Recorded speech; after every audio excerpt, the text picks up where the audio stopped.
Downstairs, in the living room, Victoria Bawa sat on the velvet sofa, her hands trembling as she held a handkerchief to her face. She was a stunning woman in her early 30s, her designer dress wrinkled as if she had been up all night. Malik approached her cautiously. "Mrs. Bawa, I'm Detective Malik, and this is Officer Sarah. We're sorry for your loss. We just have a few questions." Victoria looked up, her eyes red from crying. I don't understand any of this. Kenneth was fine. He was in his office last night working late like he always does. I went to bed, and when I woke up this morning, I found him like that." "Did you hear anything? A gunshot? Any noise at all?" She shook her head. "Nothing. I thought he was asleep. I didn't know he was..." Her voice trailed off, and she began sobbing again. Malik glanced at Sarah. Something didn't add up. "Mrs. Bawa, was your husband under any pressure recently? Any threats? Business problems?" Victoria hesitated. "He didn't talk to me about his work much, but there were always issues. He was a powerful man, and powerful men have enemies. But he was careful, always careful." "Careful enough to make sure no one could reach him in his locked office?" Sarah asked, her tone sharp. Victoria's eyes widened, and she shifted uncomfortably. I don't know what you mean." "Did Kenneth have a safe in his office?" Malik asked, changing the subject abruptly. "Yes," Victoria replied. "But it's hidden, behind a false wall panel." "Why?" "We need to check it. There may be something in there that explains all of this." Victoria swallowed hard. I don't know the combination. Kenneth never told me." Malik stood. "We'll find a way."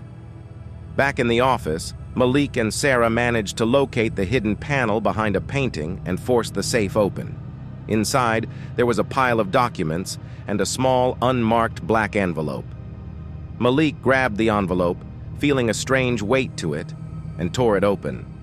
Inside was a photograph, one that took him by surprise.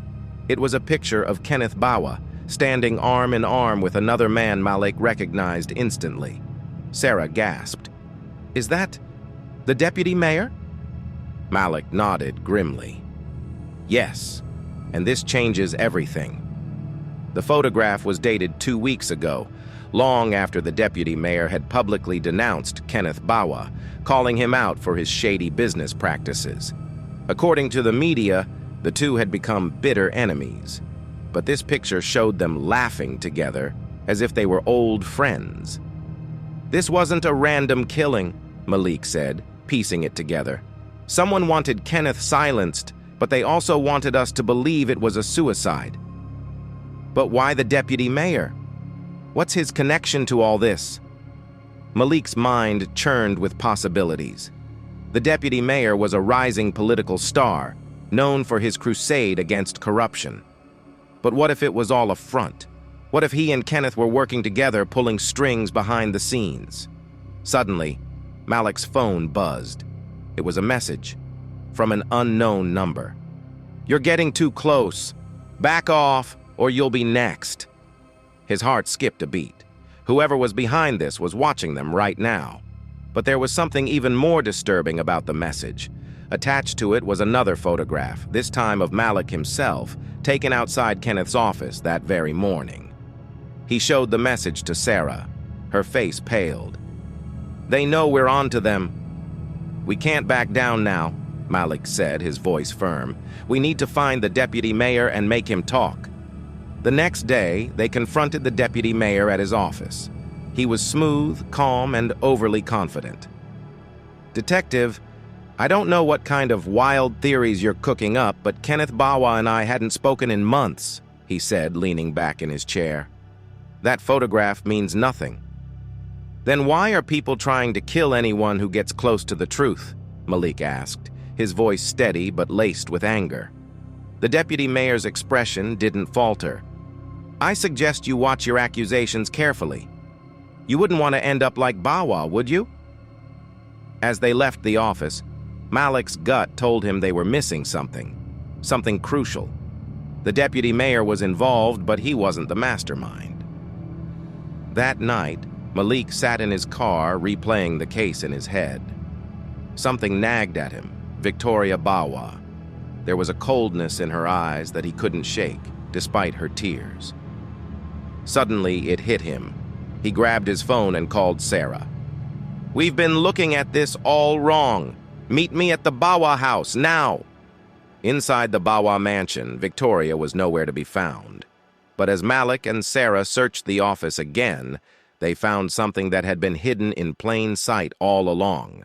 A second gun, wiped clean, tucked into the back of a desk drawer. Victoria Bawa hadn't been an innocent bystander. She had orchestrated the entire thing, playing both sides. Kenneth had been planning to betray his allies, including the deputy mayor, and she had decided to strike first.